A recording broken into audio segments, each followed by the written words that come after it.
शुभ प्रभात। आज की कृषि चर्चा में हम बाजरा की खेती कर रहे हैं इस समय, उसमें क्या कुछ कार्य किया जा सकता है, यानी एकीकृत रोग और कीट प्रबंधन की बात करें और साथ ही साथ जल प्रबंधन की, वही आवश्यक है। वर्षा होने पर सामान्यतः सिंचाई की आवश्यकता नहीं ही पड़ती है, परंतु वर्षा के अभाव में नमी कम होने पर फूल खिलते समय व दाना भरते समय एक या दो सिंचाई की आवश्यकता पड़ती है।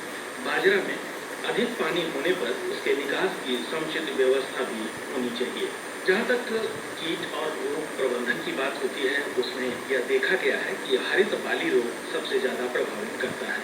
यह रोग बीज एवं मिट्टी दोनों के द्वारा फैल सकता है।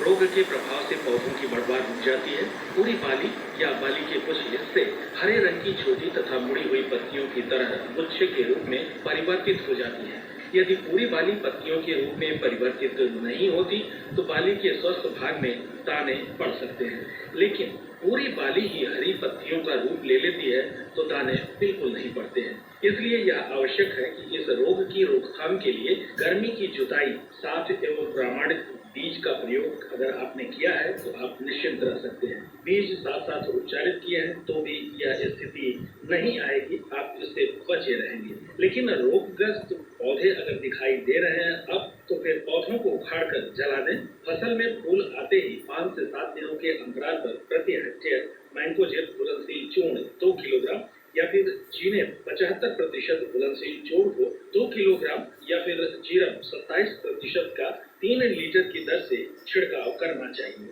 यह एक अत्यंत उपयोगी तथ्य है और इसे अपनाना चाहिए। साथ ही साथ आपने देखा होगा कि कंड रोग भी लगता है। इस रोग की पहचान के लिए आप यह देखकर अंदाजा लगा सकते हैं कि यह बड़े गोल अंडाकार आकार के हो जाते हैं जो उसके बीज होते हैं। इसमें काले रंग के चूर्ण होते हैं, वह भरे होते हैं। इस रोग के जीवाणु हवा द्वारा फैलते हैं और फसल में इनका आक्रमण फूल आने के समय व नम वातावरण की स्थिति में ही हो पाता है। इस रोग की रोकथाम के लिए गर्मी की जुताई और वो सब जो कहा जाता है पहले के लिए, वो तो आप किए होंगे और इतना तो आप करते ही हैं। एक्सपीरियंस इतना रहता है, अनुभव के आधार पर खेती काफी कुछ अच्छी होती है। जितना की वैज्ञानिकता है उतना ही अनुभव भी आवश्यक होता है, तो हम समझते हैं कि ये चीज रही है। लेकिन रोगग्रस्त अगर बालियां दिखाई दे रही हैं तो उनको सावधानी पूर्वक निकालिए और नष्ट कर दीजिए। फूल निकलने के पहले से लेकर 10 दिनों के अंतराल पर प्रति हेक्टेयर 1.5 किलोग्राम वीटावैक्स 1000 लीटर पानी में घोल बनाकर 2 बार छिड़काव करने से इस रोग से बच सकते हैं। अर्गट रोग बहुतायत से, जो कानपुर देहात का इलाका है, उधर देखे होंगे आपकी इस रोग की पिछले वर्ष काफी कुछ स्थिति देखने में आई थी। इस रोग का प्रकोप बाजरे पर फूल आते समय होता है। यह रोग सबसे पहले छोटी छोटी गुलाबी या शहद के रंग के द्रव पदार्थ की बूंदों के रूप में बालियों पर दिखाई पड़ता है और यह देखेंगे आप तो सूखने के बाद बाली पर एक कड़ी परत बना लेता है। दाने बिल्कुल नहीं बनते हैं। ठंडे और नम वातावरण में यह रोग तेजी से फैलता है।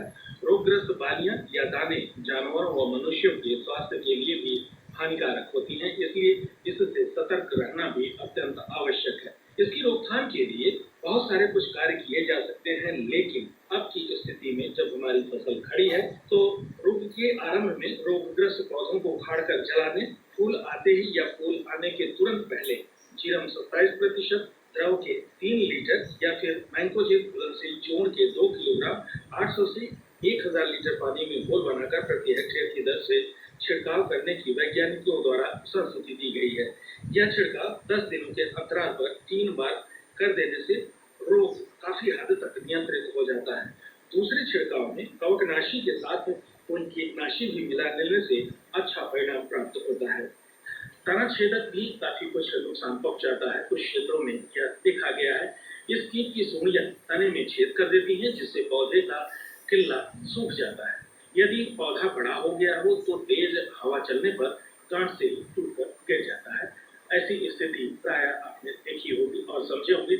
इसलिए इसके प्रबंधन के लिए इंडोसल्फान 35 सीसी का 1.5 लीटर या फिर डाइमेथियोएट 20 सीसी का 1 लीटर प्रति हेक्टेयर की दर से छिड़काव करें। यहाँ यह आप जरूर जानते रहें कि इंडोसल्फान का जो प्रयोग है वह नियंत्रित किया गया है, क्योंकि नियंत्रित स्थिति में ही इसका आप प्रयोग कर सकते हैं, अन्यथा नहीं।